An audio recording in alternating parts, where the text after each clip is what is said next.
Hello Patriots, and welcome again to the channel. It's Friday, and that means a new video is being uploaded to Patriot Point.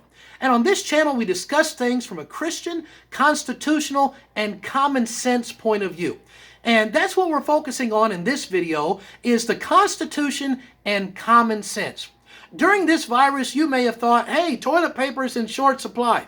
No, the thing in the shortest supply is common sense that seems to be thrown out the window by our Governor Andy Beshear like yesterday's potato peels. And let's talk about his lack of common sense.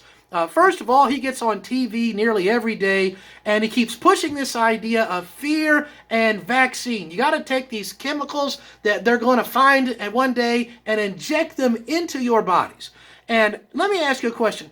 How many times has Andy Beshear got on television and said the best thing you can do to boost your immune system naturally is to eat right and exercise? How many times has he done that?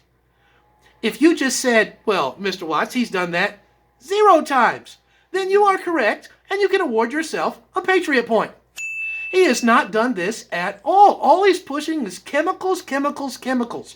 The single best thing you can do is eat right and exercise. Good common sense would also say take your vitamins every day and go out in the sunshine and get some vitamin D from the sunshine. That really helps boost the immune system and is one of the best things you can do. Be in the sunshine and breathe clean, fresh air instead of recycled air full of carbon dioxide if you were wearing a mask. These would be good common sense things, and yet we have a governor who's telling us to do the exact opposite. Well, let's talk about the other issue of the day, which is the Constitution. Today, as I record this, is Thursday, September the 17th, which is National Constitution Day, which is why I have this here behind me. This is the Constitution, a document that literally spells out these are the rights that Americans have. These are inalienable, meaning they cannot be taken away. And this is something that I think that the governor may not have a copy of. So if anybody out there has an extra copy of the Constitution, would you please mail it to Frankfurt? Because I don't think Andy has one, poor thing. Aww. Well, let's talk about some of the biblical basis of our Constitution. Because if you read this thing, it puts one restriction after another on the government. The Constitution does not put restrictions on the people. And that's one of the things I think the governor is missing the boat on. He thinks, hey, I have now the power to limit the people, all these things constitutionally. That is the very reason he does not have the authority to put all of these limits on the people, on where they can go and how late they can be out and how many people they can be with, because all of these things are protected by the Constitution. Let's look at this. First of all, I want to look at the Kentucky Constitution. These are the very first words of the highest law in our state. We, the people of the Commonwealth of Kentucky, grateful to Almighty God for the civil, political, and religious liberties we enjoy, and invoking the continuance of these blessings, do ordain and establish this Constitution. You'll notice that it says that all of your rights as a Kentuckian, civil, political, and religious, all come from Almighty God. They don't come from the Declaration of Independence. They don't come from the federal Constitution. They come from God. Did you know that the constitutions of all 50 states start the same way, saying that God gave us all of our rights? Every state phrases it in their own way, but it's in every state constitution, even to the present day. So if you want to take God out of America, it would be unconstitutional. Remember, it was a group of states that got together to decide to form a federal government. It wasn't a federal government that decided to make a whole bunch of states. That's something a little extra I just throw in, and I won't even charge you for it. Well, let's look a little bit at our federal Constitution. The first 3 articles is how they separated power. Article 1, it deals with the legislative branch. Article 2, the executive, and Article 3, the judicial branch. And this separation of powers is key.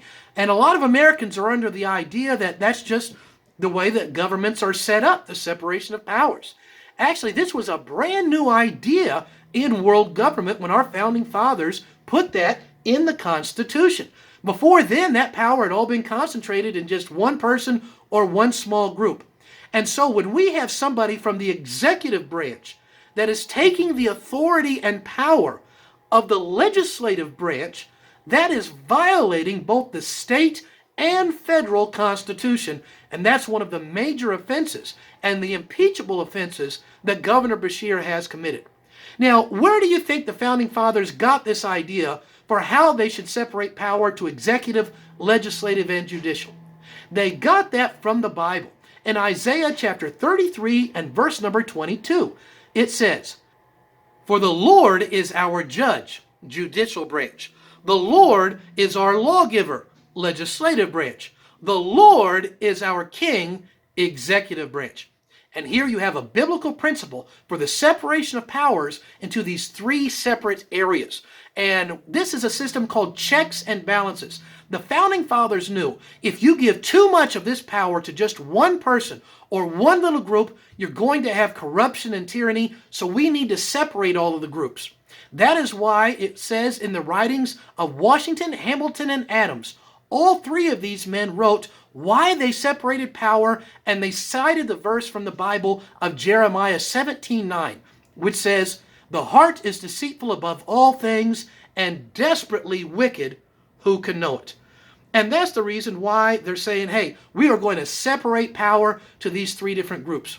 So that is how they separated power and why.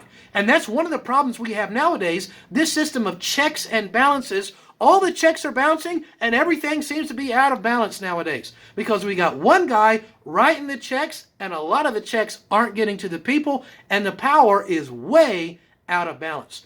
Well, let's look at some of the specific examples of biblical principles in our Constitution. And I'll just give you two quick ones here. First of all, in Article 1, Section 7, Paragraph 2 of the Constitution, it says these words: "If any bill shall not have been returned by the President within 10 days, Sundays excepted, after it shall have been presented to him, the same shall be a law in like manner as if he signed it." This is the exact same wording that is in the Kentucky Constitution. It just changes the word president for the word governor. It says, hey, they get 10 days, not counting Sundays, to sign or veto a bill, and if they don't, it'll become law without their signature. Now, where do you think the Founding Fathers of Kentucky and of America got the idea that you shouldn't have to work 7 days a week and you should take off on a Sunday? They got that from the Bible. If you just said the Bible, award yourself 2 Patriot points. Yes, right there in the 10 Commandments, in Exodus chapter 20, verses 9 through 10, it says, 6 days you do your work, and the 7th is a day of rest. A biblical principle for Article 1, Section 7, Paragraph 2. Let's look at another example. Article 2, Section 1, Paragraph 5 says, "No person except a natural-born citizen or a citizen of the United States at the time of the adoption of this Constitution shall be eligible to the office of president." Now, where do you think they got the idea that you should actually be a natural citizen in order to run the country? Once again, they got that from the Bible. In Deuteronomy 17:15, it says, "One from among thy brethren shalt thou set king over thee. Thou mayest not set a stranger over thee, which is not thy brother." A biblical principle for Article 2, Section 1, Paragraph 5 of the Constitution. And there are multiple examples of the biblical basis of the Constitution. This is a lesson that I teach at churches all across the country, especially here in Kentucky. If you'd like to have this lesson for your church, I'll be happy to come out and teach this. I do it for free. I don't charge anything for it. And it's a great thing for Sunday school or maybe a Sunday evening service or Wednesday night. But Sunday morning service should be for the preaching of the gospel. So just contact me here on the channel and we'll be happy to come out and do that for you. Well, this is all the time we have for this video talking about the common sense and the Constitution. But make sure you tune into each video, hit the like and subscribe button, and that way you'll be notified when the next video comes out. And until the next video, I'm Lee Watts for Patriot Point. Stand strong and breathe free.